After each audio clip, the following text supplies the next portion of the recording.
Haunted Mansion is directed by Justin Simien and is the second attempt at Disney making a Haunted Mansion movie after the 2003 film, which starred Eddie Murphy. And here, a single mom named Gabby hires a tour guide, a psychic, a priest, and a historian to help exorcise her newly bought mansion after discovering it is inhabited by ghosts. But I also want to give a big thank you to the sponsor for this video, Factor. Factor makes meeting your nutrition goals easier than ever by delivering fresh, never frozen, dietitian-approved meals right to your doorstep. Their team of gourmet chefs create each meal using only ingredients with integrity to help you feel your best all day long. They offer delicious, flavor-packed options on the menu each week to fit a variety of lifestyles from keto to calorie smart, vegan plus veggie, and protein plus. Prepared by chefs and approved by dietitians, each meal has all of the ingredients you need to feel satisfied all day long while meeting your goals. And if you want to cut back on takeout, you can get Factor instead. Not only is Factor cheaper than takeout, but meals are ready faster than restaurant delivery in just 2 minutes. And for my family, Factor has been a big help because time is very important, especially when you have kids. You need all of it. And the fact that the meals are ready in less than 2 minutes has really helped. So head to factor75.com or click the link below and use code Stuckmann50 to get 50% off your first Factor box. That's factor75.com and use the code Stuckmann50 to get 50% off your first Factor box. That link is in the description below. Thank you so much to Factor for sponsoring this video. It took me a long time to see the original Haunted Mansion because when it came out, I was still a Jehovah's Witness, and so I wasn't allowed to watch ghost stuff, even though I was like 15. And when I left that religion, I never really sought it out because for years I had heard that it was awful, a very bad and embarrassing movie and a total failure.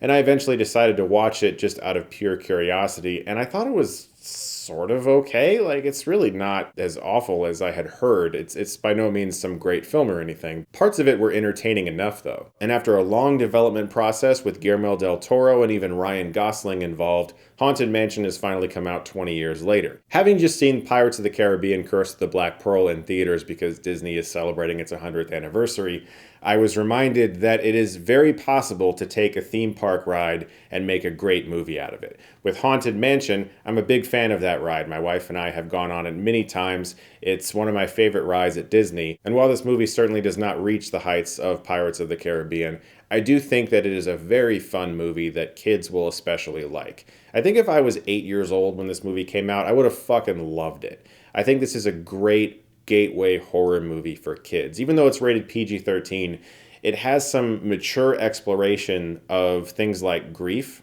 as well as social anxiety. And when it comes to grief, that's a very popular theme in horror movies, but usually ones that are not aimed at children or families. Movies for adults. And so the fact that the lead character here, played very well by LaKeith Stanfield, spends most of the movie grieving someone that he loved, this is something that kids aren't used to seeing in horror and could be really healthy for them to see, especially since a lot of kids do unfortunately deal with grief if they lose a parent at a young age or someone else close to them. A couple years back, we had The House with a Clock in Its Walls by Eli Roth, and that movie had a character that was also dealing with the loss of parents, but that was a young child. To have an adult man be the protagonist of Haunted Mansion and to have him deal with grief, I think is a very bold move. But I also liked how they dealt with the fact that he has social anxiety, because for a lot of the movie he is depicted as being rude or mean. Most people view him that way. And maybe he is a little bit, but in reality, he's just really bad at talking with people and has a hard time connecting with other people. And I think that's something also that kids are going to appreciate. And I think that we didn't have a lot of characters like that in movies when I was a kid. If I had known that social anxiety was even a thing when I was a kid, I might have gotten better at dealing with it earlier. But beyond all of this personal character stuff, the movie is actually quite fun. There's a lot of really good scare sequences and some surprising jumps that I think are really going to take kids off guard, but even as an adult, I found myself really enjoying the film. There's sort of a vibe that I've always searched for when it comes to movies, and that is to experience the way I felt when I was reading a Goosebumps book as a kid, and have that translated to a movie, but in an adult form. The Mortuary Collection, directed by Ryan Spindell, definitely feels like adult Goosebumps, but this movie does have that feel to me, the Welcome to Dead House or the Headless Ghost. I'm always going to have a soft spot for somebody creeping around the hallways of a haunted building. It's just always going to be fun for me. I also found it funny that Owen Wilson is in this movie, and he's very likable as a priest who's not your normal average priest.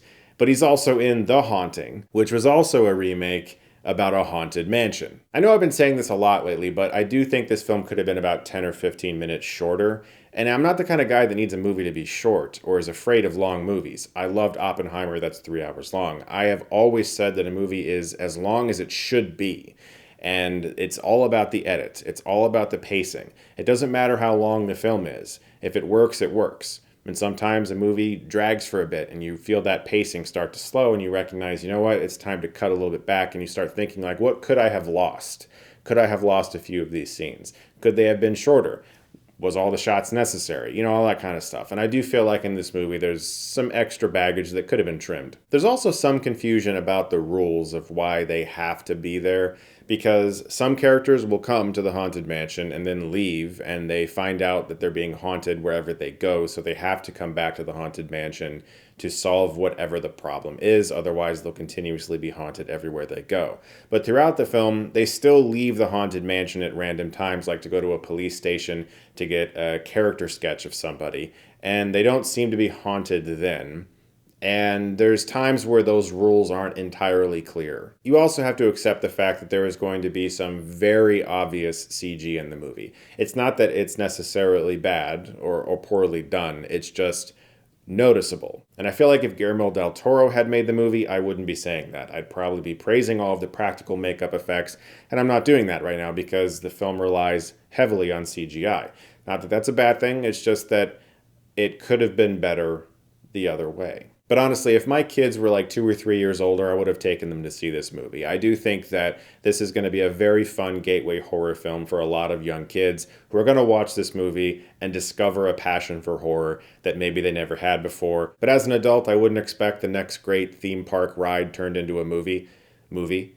But it's still a really fun time. Guys, thank you so much as always for watching. Look forward to more videos very soon. And if you like this, you can click right here and get Stuckmanized.